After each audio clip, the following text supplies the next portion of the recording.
Hello everyone, आ चुके हैं हम फिर से एक नई वीडियो के साथ। आपका वेलकम है आपके इस भाई के यूट्यूब चैनल में।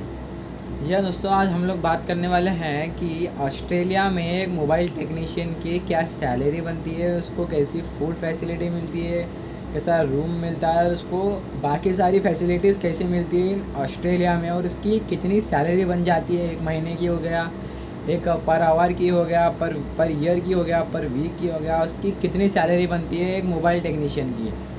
और सबसे ज़रूरी है जो रिक्वायरमेंट, जो डॉक्यूमेंट्स कैरी करने पड़ेंगे मोबाइल टेक्नीशियन को। और सबसे पहली बात जो उसको फर्स्ट चाहिए वो चाहिए एक्सपीरियंस भाई। अगर आपको काम भी आता है तो भी आपको आपका एक्सपीरियंस मायने रखता है कि आपकी सैलरी आपके एक्सपीरियंस के ऊपर डिपेंडेड है। कि एक मोबाइल टेक्नीशियन इंडिया में आपको, अगर आपको वहाँ पे जाने के लिए आपको अच्छा सा अच्छा काम आना पड़ेगा पूरा। या दोस्तों, क्योंकि आपको आपके एक्सपीरियंस के बेस पे ही वहाँ पे हायर किया जाएगा कि कितना ज़्यादा अगर आपका एक्सपीरियंस रहेगा उस हिसाब से आपको अच्छी से अच्छी सैलरी आप हायर कर सकते हो। या दोस्तों इन ऑस्ट्रेलिया में।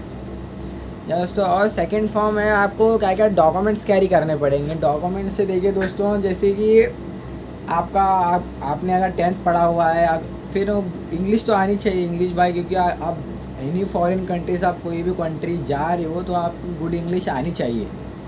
ये सेकंड थिंग है कि भाई आपको सबको इंग्लिश, तो अगर आप किसी भी फॉरेन कंट्री पे अगर आप मूव हो रहे हो तो आपको अच्छी से अच्छी इंग्लिश आनी चाहिए। मतलब उतनी परफेक्ट इंग्लिश नहीं आएगी तो भी चलेगा, मगर थोड़ा बहुत आपको बात करने के लिए इंग्लिश में आना पड़ेगा कि भाई इसको क्या बोलता है, उसको क्या बोलना है, फिर दूसरे को क्या बोलना है। ऐसा कुछ किसी बंदे से नॉर्मली फेस टू फेस बात करने के लिए आपको आना चाहिए। मतलब कि आपको गुड इंग्लिश आनी ही चाहिए।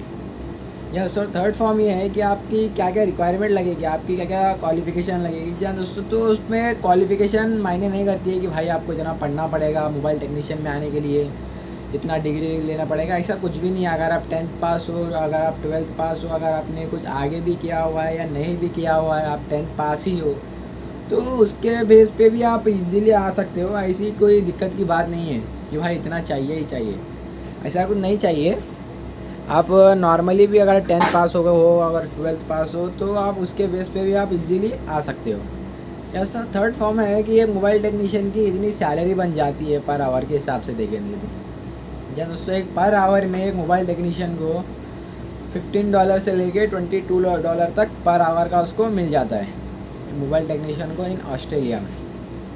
या दोस्तों, $15 को अगर हम इन इंडियन रुपीज़ में अगर कन्वर्ट करेंगे तो लगभग कुछ 800 के ऊपर कुछ बन जाएगा। अगर आप एक दिन का, अगर आप 10 आवर भी अगर आप ड्यूटी कर रहे हो तो आप इजी से इजी सब टैक्स वगैरह घटा के अपना पूरा ऊपर का खर्चा भी निकाल के 2 से ढाई लाख रुपया आप इजीली बचा सकते हो पर मंथ का।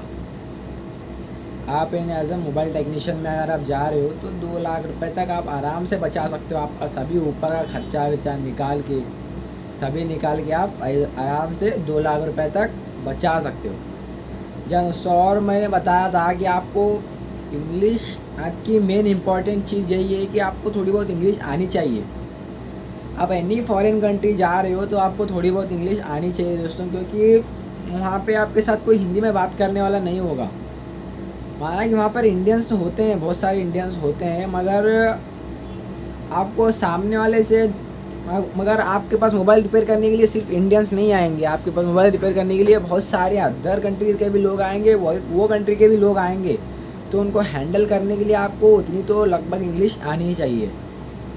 या दोस्तों, क्योंकि बहुत सारे भाई लोग हैं हमारे जो फुल्ली स्किल्ड हैं, और मगर वो इंग्लिश की वजह से, उनकी गुड इंग्लिश नहीं रहने की वजह से वो बार बार इंटरव्यू में रिजेक्ट हो जाते हैं।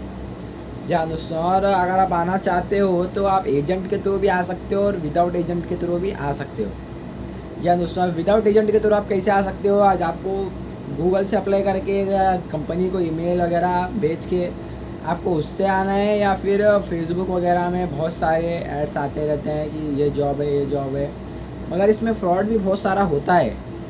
मगर आप अगर गूगल से अगर आप अप्लाई करके डायरेक्ट आप कंपनी को डायरेक्ट कॉल करके अगर आप आ रहे हो तो कुछ ज़्यादा दिक्कत की बात नहीं है आपको। अगर बेस्ट है कि आप एजेंट के थ्रू से आ रहे हो तो भी चलेगा आपको, अगर आपके पास एजेंट है जो आपको भेजने वाला है।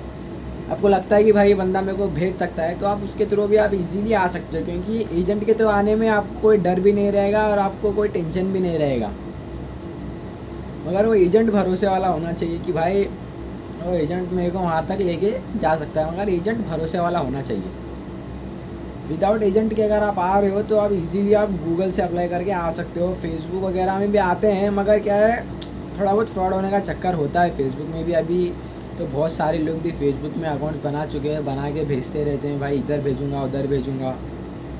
तो आपकी सेफ्टी आपके ऊपर है। जी हाँ दोस्तों, अगर आपको एनी इन्फॉर्मेशन के बारे में एनी अगर कुछ भी आपको चाहिए तो अपने भाई को आप कमेंट कर सकते हैं। आपका भाई आपके कमेंट का रिप्लाई करेगा, या फिर आपके कमेंट पे आपको पूरा वीडियो बना के दिखा देगा कि आपको कैसे जाना है, किधर जाना है, क्या क्या करना है, क्या क्या डॉक्यूमेंट्स कैरी करने पड़ेंगे, कितनी सैलरी होती है, हर चीज़ के बारे में आपका भाई आपको बता देगा। तो जी हाँ दोस्तों, मिलते हैं फिर अगले वीडियो में, तब तक के लिए बाय बाय।